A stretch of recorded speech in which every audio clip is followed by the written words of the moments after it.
রব্বিরহামহুমা কামা রব্বায়ানি সগীরা।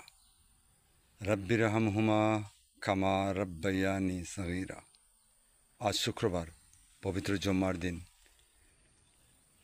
জুমার নামাজ শেষে প্রতিদিনের মতো ছুটে এলাম প্রিয়জনদের কাছে, যেখানে শায়িত আছেন আমার বাবা, সাবেক চেয়ারম্যান সুজাত বুক চৌধুরী জনকিমিয়া। তার পাশেই শায়িত রয়েছেন আমার বাবার পিতা মাতা, শ্রদ্ধেয় বড় ভাই, ছোট ভাই, রয়েছেন ভাতিজা ভাতিজি।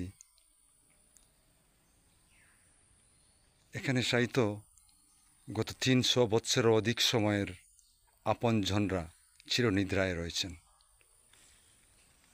হয়তো আমি আমার বাবাকে দেখেছি, চাচাদেরকে দেখেছি, কিন্তু তার পূর্বে, তারও আগে আমার দাদা বা দাদার বাবা, তারও পূর্বে যারা ছিলেন, তাদের কারো সাথে তো আর আমাদের সাক্ষাৎ হওয়ার, দেখা হওয়ার কথা নয়।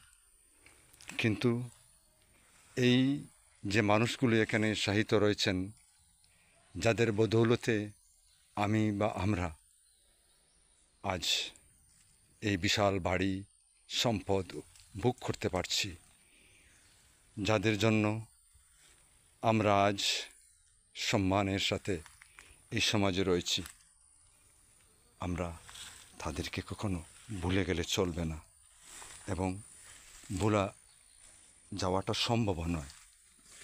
আমাদেরকে অত্যন্ত শ্রদ্ধার সাথে তাদেরকে স্মরণ করে যেতে হবে।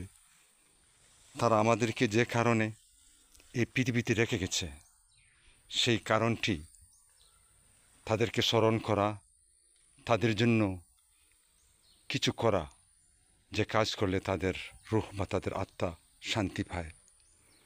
এবং আমরাও একদিন চলে যাব, আমাদের চলে যাওয়ার পরও আমাদের জন্য যাবে আমাদের পরবর্তী জেনারেশন, যাতে এই পবিত্র জায়গায়, এই গুরুস্থানটিতে আসে এবং তারাও যেন আমাদেরকে এভাবে স্মরণ করে। এই ধারাবাহিকতা আমাদের বংশে না জানি কবে থেকে শুরু হয়েছে, এবং এই ধারাবাহিকতা সবার জন্য যেন থাকে, এই প্রত্যাশা করি। কেননা আমরা দেখেছি আমাদের পূর্বপুরুষেরা এই গুরুস্থানের রক্ষণাবেক্ষণ আমরা দেখেছি, তাদের জন্য, তাদের স্মরণে সিন্নি সখাত, মিলাদ দোয়া, কুরআনে খতম যেটুকু করে গেছেন, আমাদেরকে শিখিয়ে দেখিয়ে গিয়েছেন। আমরা আজও সেই কাজ এবং সেই পথে চলছি। আমাদের পরবর্তী জেনারেশনকেও আমরা বলে যাচ্ছি, তারাও যেন অব্যাহত রাখে আমাদের এই